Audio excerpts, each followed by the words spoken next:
ओम श्री गणेशाय नमः। नमस्कार बंधुगण, आपण मानंकु समस्तंकु आपणक निजस्व चैनल ज्योतिष दर्पण को मु हार्दिक स्वागत करुछि। आसंतु जानिबा कोन कहूछि आज आपणक राशि आपणक दिन। तेबे चलंतु सबुदिन परि भिडियोटी को आरंभ करिबा एक सुंदर सुविचार सहित। बंधुगण, जदि आपण जीवन रे किछि अलगा करिबा को चाहुचंती तेबे आपणंकु भिडरु टिके दूर रे रहिबा को पड़िबो, कारण भिड़ तो साहस दे थाए किंतु आपणकर परिचय मध्य छड़ाई नहीं थाए। एवं जेतेबेले आपण उच्चरे उड़ीबार साहस पाई जिवे सेतेबेले आकाशर उच्चता मध्य आपणंकु छोट लागिबो। तेणु मनीषर जीवन रे कष्टटा रहिबा निहाती जरूरी अटे, कारण एही कष्ट परे ही सफलतार प्रकृत स्वाद मिली थाए। एबे आसंतु जानिबा आजिर पंचांग। आज हेउछि 28 डिसेम्बर 2025 रविवार, पौष मास शुक्ल पक्ष अष्टमी तिथि, उत्तरा भाद्र नक्षत्र। आजिर राहु काल दिवा 10:12 रु मध्याह्न 12:43 पर्यंत रहिबो। तेणु एही समय मध्य आपण कोनोसी शुभ बा नूतन काम आरंभ करंतु नाही। सेही परि आजिर अमृत मुहूर्त अर्थात दिनर सबुठारु शुभ समय सकाळ 7:54 रु 9:55 पर्यंत रहिबो, जहाकी समस्त काम पाई एक भल एवं शुभ समय हेबो। चंद्र आज मीन राशि रे एवं सूर्य धनु राशि रे गोचर करिवे। चलंतु एबे कुंभ राशि रो आजिर दैनिक राशिफल विषय रे विस्तृत भाव रे आलोचना करिबा।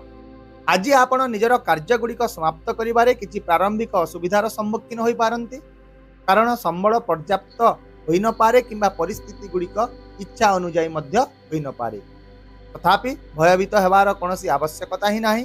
दिनर शेष सुद्धा जिनिस गुड़िक सुधुरी जीव एवं आपणक पाखरे आवश्यक परिमाणर संबल मध्य आसीजिव, जेहेतु आपण स्वाभाविक भाव में जड़े परिश्रमी अटंती एवं दायित्व को सबु बेले गुरुत्व मध्य देई थांती।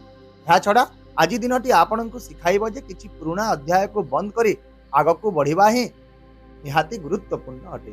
तथापि मध्य आज आपणकर मन टिके विचलित रही पारे, किंतु निजर धैर्य सहित आपण निजको संभाली नेबे। सेही परि क्यारियर चाकरी एवं व्यवसाय दृष्टि आज आपणक पाखरे बहुत काम एवं दायित्व रहिबो। दिनर आरंभ रे किछि द्वंद्व होई पारे, किंतु आपणकर कठिन परिश्रम एवं दृढ़ निष्पत्ति आपणकु समय सीमा भितरे सब किछि समाप्त करिबा को सहाय्य करिवो।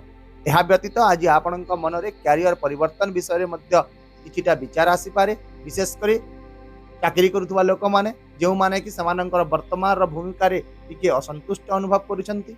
आउ मध्य आज कार्यस्थल रे जणे वरिष्ठ व्यक्ति किंबा पितांकर समर्थन आपणकर आत्मविश्वास को वृद्धि करिवो। सेही परि छात्र छात्री एवं युवक मानक पई आज निजर निष्पत्ति गुड़ी को सतर्कतार सह नेबार एक दिन हेबो। तथापि सेमानंक पई आज कोनोसी विदेश शिक्षा किंबा यात्रा सह जड़ित किछि नूतन सुयोग मध्य आसीबार संभावना देखा जाउछि। आर्थिक दृष्टिकोण आज चंद्रंकर स्थिति जोगु किछि अनावश्यक खर्च होई पारे, जहा आपणकर बजेट को टिके बाधा सृष्टि करिवो। तेणु अनावश्यक क्रय गुड़िक करबा ठारू दूरे रहंतु। तथापि मध्य आज आपण निजर आय वृद्धि करबा पई नूतन उपाय उपर ध्यान देबे एवं आपण एक गुरुत्वपूर्ण निष्पत्ति मध्य नहीं पारंती। विशेष भाव में दिनटी आपण को सिखाइबो जे केतेक समय रे प्रगति पाई पुराना पद्धति गुड़ी को परित्याग करबा को पड़ी थाए।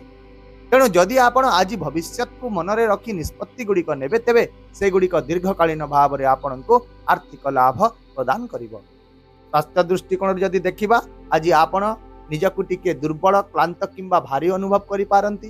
हाड़ किंबा शरीर उपर भाग में सामान्य अस्वस्थि मध्य देखा देई पारे एवं किछिटा मानसिक चाप मध्य आज आपणकर पाचन प्रणाली को प्रभावित करि पारे। तेणु आपण निजर खाद्य को आज हलुका रखंतु एवं यथेष्ट परिमाणर पानी पीबा को चेष्टा करंतु। एहा व्यतीत आउ मध्य आपण आज गाड़ी चलाइबा समय विशेष सतर्कता अवलंबन करंतु।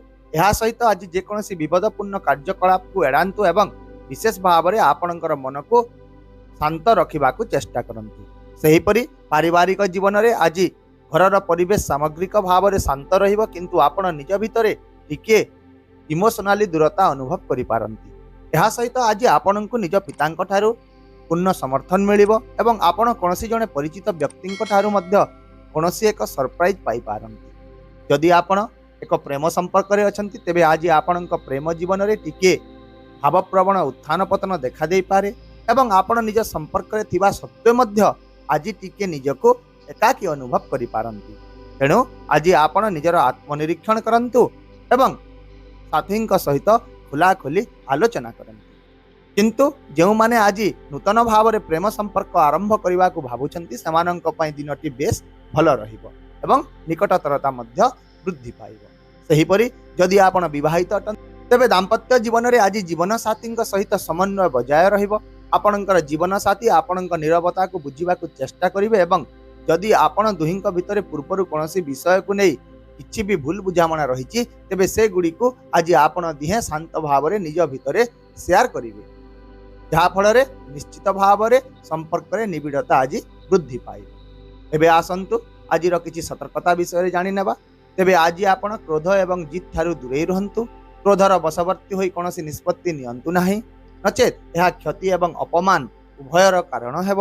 ଏହା ବ୍ୟତୀତ ଯେକୌଣସି ଆଇନଗତ ମାମଲା କିମ୍ବା ବିବାଦରୁ ଦୂରେଇ ରୁହନ୍ତୁ ଏବଂ ବିଦ୍ୟାର୍ଥୀମାନେ ସେମାନଙ୍କର ପାଠପଢ଼ାରେ ଅଧିକ ଧ୍ୟାନ ଦିଅନ୍ତୁ। ତାହେଲେ ଆପଣଙ୍କ ପାଇଁ ଆଜିର ବିଶେଷ ପ୍ରତିକାର ହେଉଛି ଆପଣ ଆଜି ଉଦୀୟମାନ ସୂର୍ଯ୍ୟଙ୍କୁ ଜଳ ଅର୍ପଣ କରନ୍ତୁ ଏବଂ ସୂର୍ଯ୍ୟଙ୍କର ବୀଜ ମନ୍ତ୍ର ଜପ କରନ୍ତୁ, ଯାହାଫଳରେ ଆପଣଙ୍କୁ ମାନସିକ ଶାନ୍ତି ମିଳିବା ସହିତ ଆପଣଙ୍କର ଆତ୍ମବିଶ୍ୱାସ ମଧ୍ୟ ଦୃଢ଼ ରହିବ। ଆଶା କରୁଛି ଭିଡ଼ିଓଟିକୁ ଆପଣ ସକାରାତ୍ମକ ଚିନ୍ତାଧାରା ସହିତ ଗ୍ରହଣ କରିବେ ଏବଂ ଆପଣଙ୍କର ଦିନକୁ ଆହୁରି ସୁନ୍ଦର କରିବେ। ଯଦି ଆପଣଙ୍କୁ ଆମର ଏହି ଭିଡ଼ିଓଟି ପସନ୍ଦ ଆସିଲା ତେବେ ଦୟାକରି ଭିଡ଼ିଓଟିକୁ ହାଇପ୍ କରନ୍ତୁ, ସେୟାର କରନ୍ତୁ ଏବଂ ଆପଣଙ୍କର ମୂଲ୍ୟବାନ ମତାମତ କମେଣ୍ଟ ବକ୍ସରେ ନିଶ୍ଚିତ ଭାବରେ ଜଣାନ୍ତୁ। ତା ସହିତ ଆମ ଚ୍ୟାନେଲକୁ ସବସ୍କ୍ରାଇବ୍ କରିବାକୁ ମଧ୍ୟ ଭୁଲନ୍ତୁ ନାହିଁ, କାରଣ ପ୍ରତ୍ୟେକ ଦିନ ଆମେ ଆପଣଙ୍କ ପାଇଁ ଆଣିଥାଉ ସଠିକ୍, ସହଜ ଏବଂ ନିର୍ଭରଯୋଗ୍ୟ ରାଶିଫଳ। ତେବେ ଆସନ୍ତାକାଲି ପୁଣି ଦେଖା ହେବା ଆଉ ଏକ ନୂତନ ରାଶିଫଳ ଭିଡ଼ିଓ ସହିତ। ସେ ପର୍ଯ୍ୟନ୍ତ ବିଦାୟ ଦିଅନ୍ତୁ। ନମସ୍କାର, ଜୟ ଜଗନ୍ନାଥ।